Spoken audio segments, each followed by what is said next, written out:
Hey there, press the bell icon and never miss a video on cybersecurity and technology.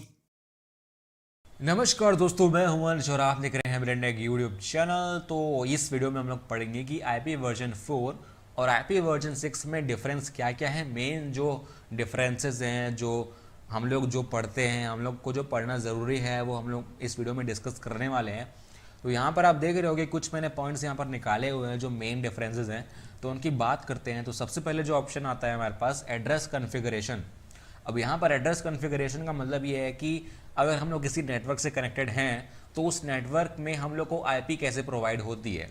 तो यहाँ पर हम लोग IPv4 में केस में पढ़ते हैं, DHCP होता है हमारे पास, डायनामिक होस्ट कॉन्फ़िगरेशन प्रोटोकॉल।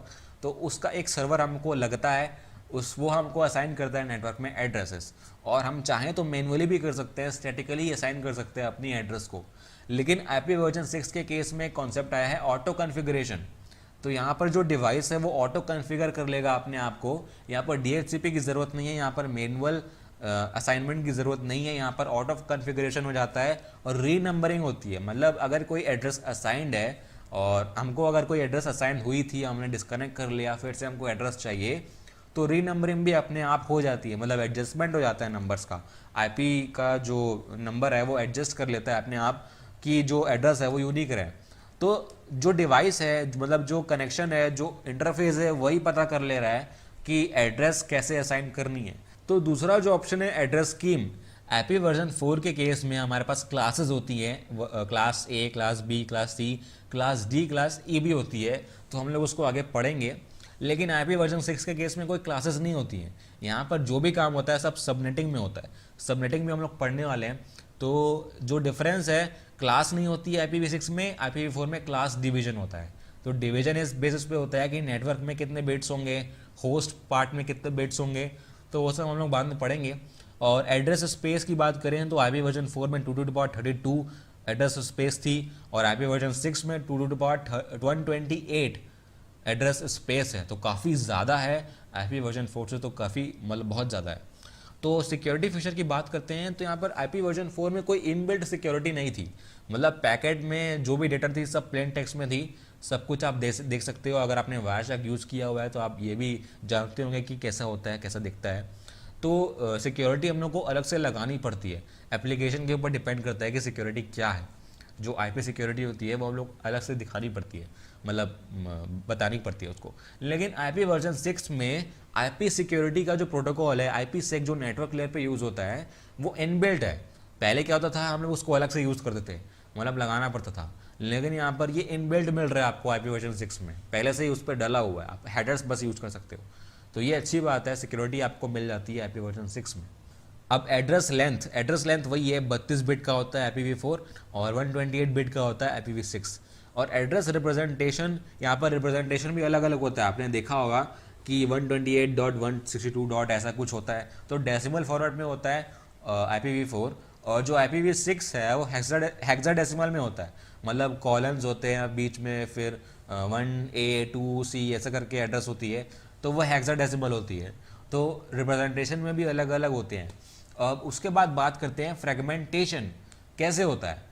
तो IPv4 में मैंने बताया था कि सेंडर और जो बीच में राउटर्स हैं वो भी फ्रेगमेंट कर सकते हैं। जो हमने पढ़े थे फ्रेगमेंटेशन ऑफसेट है, फ्रेगमेंट, जो भी हमने फील्ड्स पढ़े थे फ्रेगमेंट्स के, वो सारे हम लोग बीच में जितने भी राउटर्स हैं वो भी कर सकते हैं।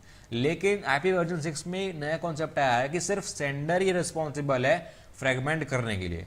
जो बीच में जितने भी डिवाइस जा रहे हैं वो कुछ नहीं कर सकते, वो पैकेट को फिर से डिवाइड नहीं कर सकते। जो करना है सिर्फ सेंडर करेगा, और जो पैकेट आया है वो एज इट इज़ वहाँ पर डेस्टिनेशन पर जाना चाहिए, मतलब बीच में टूटना नहीं चाहिए। तो ये कॉन्सेप्ट नया है। उसके बाद आता है पैकेट फ्लो आइडेंटिफिकेशन, जो हमने पढ़ा था IPv6 के हेडर फॉर्मेट में कि फ्लो लेवल होता है, लेकिन IPv4 में होता ही नहीं।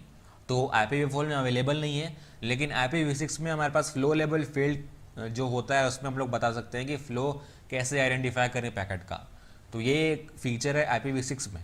और चेकसम फील्ड की बात करें तो IPv4 में हमने पढ़ा था चेकसम फील्ड होता है 16 बिट का, लेकिन IPv6 में वो होता ही नहीं है, हमने पढ़ा ही नहीं है, उसमें पैकेट में है ही नहीं, मतलब हेडर में है ही नहीं।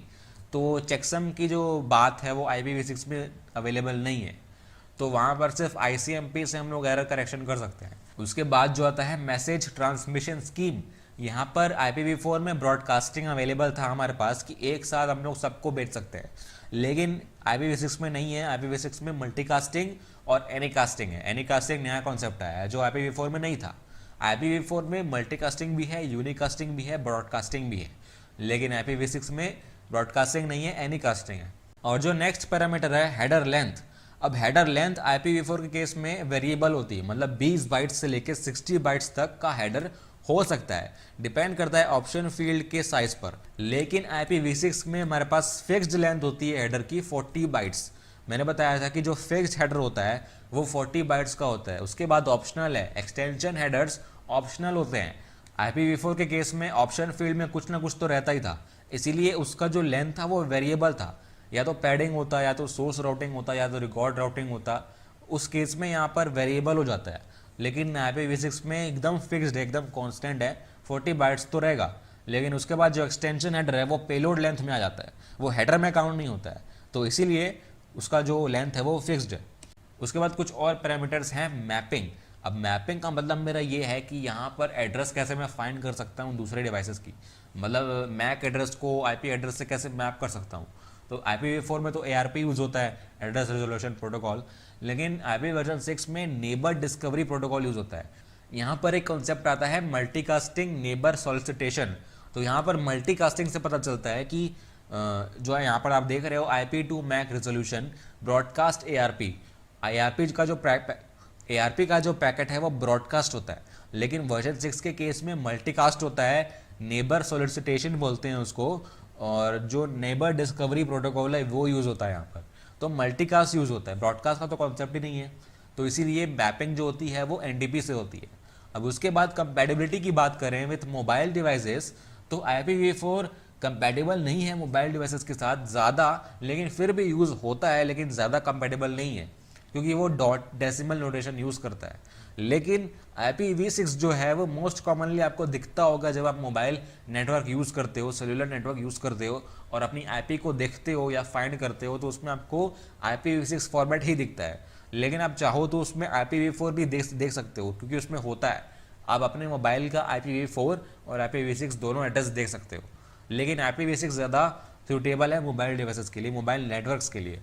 और उसके बाद जो लास्ट में बात करते हैं हम बेस्ट फीचर की, IPv4 में जो बेस्ट फीचर है वो ये है कि नेटवर्क एड्रेस ट्रांसलेशन हम लोग यूज़ करते हैं, ताकि हमारे पास जो एड्रेसेस हैं वो पब्लिक से प्राइवेट मैप हो सके।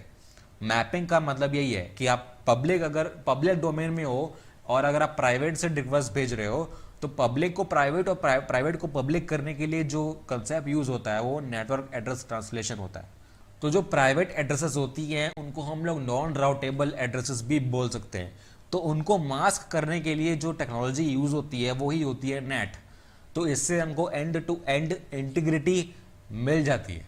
लेकिन IPv6 में वैसा कुछ कॉन्सेप्ट नहीं है, तो यहाँ पर डायरेक्ट एड्रेसिंग होती है और यहाँ पर प्राइवेट और पब्लिक का कोई कॉन्सेप्ट नहीं होता, यहाँ पर सब कुछ पब्लिक है। और प्राइवेट की ज़रूरत इसलिए नहीं है यहाँ पर क्योंकि बहुत ज़्यादा बड़ी एड्रेस स्पेस है, तो प्राइवेट का कोई मतलब नहीं बनता। यहाँ पर प्राइवेट आप लोग न भी यूज़ करो तो भी सबको हम लोग एड्रेस दे सकते हैं, सबको असाइन कर सकते हैं।